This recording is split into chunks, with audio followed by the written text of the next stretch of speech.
tay của ta chỉ gì bên đây ơi chim lồng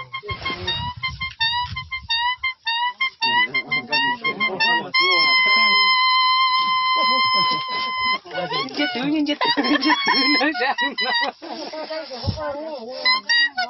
chết ta quá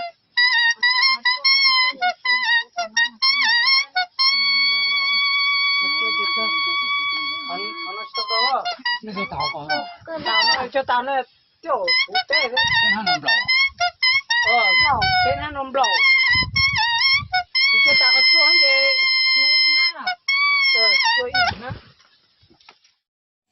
nó chè tròn đủ chè bé cho lên nó sợ bé một chè thay chỉ bé cho các tôi nó tròn nó đó con đó nữa bé tôi cho chỉ tao tay ra cho bé cho tạm bộ nó nè bé lên sẽ về bé cho tay không nên mấy ai ha để chúng tôi cần có liều thì bé chúng tôi ở nung chỉ thêm là cái ta tới từ con gái cái ở lòng chế cái chỗ tốt đấy nhá không có tốt đấy chỉ tiếng cái hết rồi nhá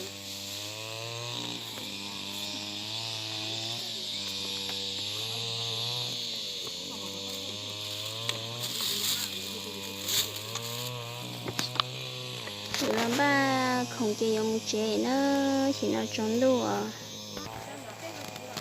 rồi bây chế nó bây giờ cái bây thấy nó về làm bộ nó cô lên đầu theo sẽ có thể chỉ tao tăng nha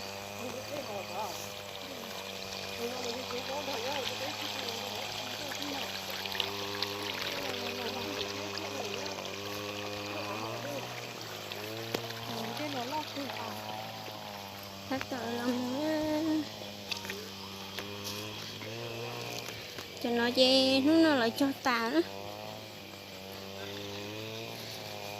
thật ta mà hay thì chỉ ta đó chứ mà là họ thật thọ cho là các ba cho đôi là mà đi hoàn dính nha mình chỉ cho nó về là họ cho ba cho đơn gì để tàn cho đó cho bé lì xíu luôn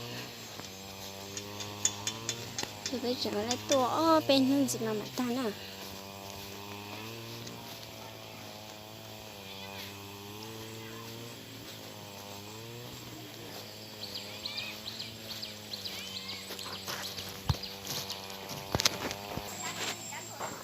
thì nó chơi ta tờ chơi lấy ta lo gì ta tờ lo ngắn như rồi ta tờ lo ngắn như rồi chơi ở ba một chế đó ý nu là từ là từ mama một chế liền à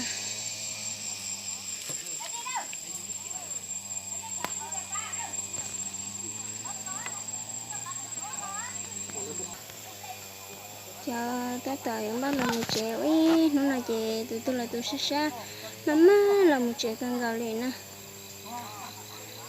tôi cho ý nu là chế lấy trò chọc phá kia nữa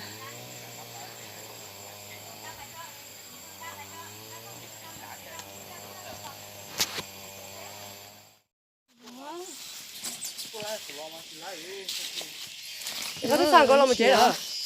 Chị nói chị biết làm một chế chị cá chế nhiều một nó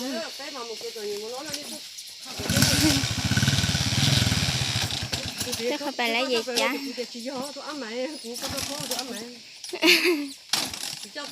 chế chị tua thế chị để trả đi kẹp hệ sắp lời nữa chị nói bé đã tỏ làm một chế dần chai sắp lời liều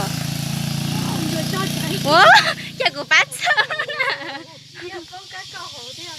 được kẹp hệ sắp lời liều lại cái chế tua chỉ bỏ ở thấy chơi tua xưa như để bỏ thì chỉ chơi tua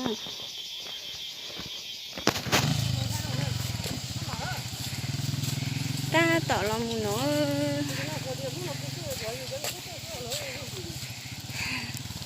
dần chai sắp lời liều cái mà phê thì chả cho cái mấy ai đôi kiểu nó gì hơi chả trò hả để thế nào uống chẳng nó hay chẳng uống mua chẳng thế nào nè tao tê ló là cái lẹ nữa phê mà nó này thu chay thu thở Chân trái sắp lên.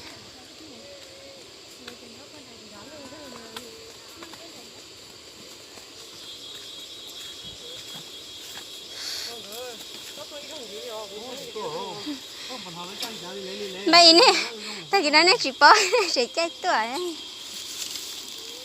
Nhưng mà nó trôn thế. Tôi có một cái nào? Tôi có một cái nào? Tôi có rồi, cái con dễ coi. Chân chạy thở. Ô, cứ cân có à? Rồi đi coi nó thế rồi. Giờ tôi giờ cho nó giờ cho nó trên đó, cho nó giờ cho nó thế nào? chơi lên luôn một giờ mà đặt á, tôi thấy luôn là thế nào? Có bao nhiêu cân có à? Ô, cái mặt thì tiếc tiêu. Ô, chân chạy rất là liều. Quế bắt sơ liều. Cho nó khỏi cho một hộp bài mà thế này thế nào? Ô, anh ta lại đồ. Họ nói chê cha theo bà đẻ nó kiểu nó họ kia khó chơi cái nó học chê trang có hả?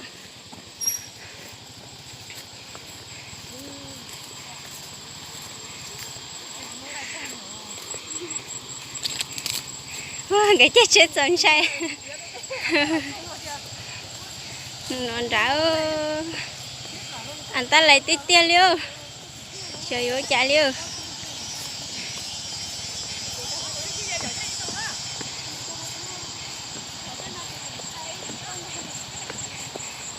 Một cái tớ nè, hoặc cái chiếc xe. Rồi xe chấp lỡ. Cái trường cũng như xe đây nữa. Cái mặt thấy tí tia. Họ nói chỉ rất cha ha. Cha thì hải đê ló nọ xưa nè. Chứ cái gì luôn nọ xưa.